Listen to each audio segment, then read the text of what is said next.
आशिया खंडात कांद्याची अग्रसर बाजारपेठ म्हणून ओळख असलेल्या लासलगाव कृषी उत्पन्न बाजार समितीमध्ये गेल्या वर्षामध्ये 1135 कोटी 48 लाख रुपयांची मोठी उलाढाल झाल्याचं जे तर ती बाब बाजार समितीच्या आकडेवारीवरून समोर आलेली आहेत।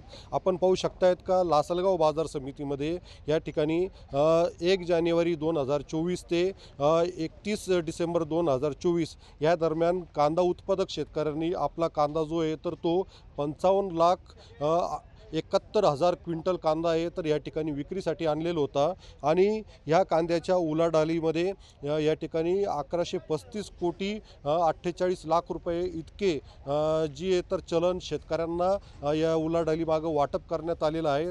आणि त्याच्यामुळे एकंदरीत जर पाहता तर गेल्या वर्षी व्यापारी आणि मापारी यांच्या लेवी प्रश्नामुळे लासलगावसह नाशिक जिल्ह्यातील बाजार समित्यांमध्ये एक वाद सुरू होता। त्याच्यामुळे काही कांदा उत्पादकांनी खाजगी बाजार समितीमध्ये आपला कांदा विक्री केल्यामुळे 100 ते 150 कोटी रुपयांची उलाढाल जी आहे तर ती कमी झाली, नाहीतर हा आकडा जो आहे तर साधारण 1300 कोटीहून अधिकपर्यंत गेला असता।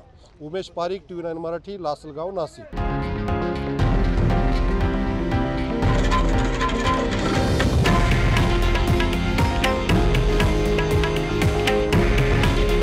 हे आहे देशातील नंबर 1 न्यूज नेटवर्क आणि आपण पाहत आहात TV9 मराठी।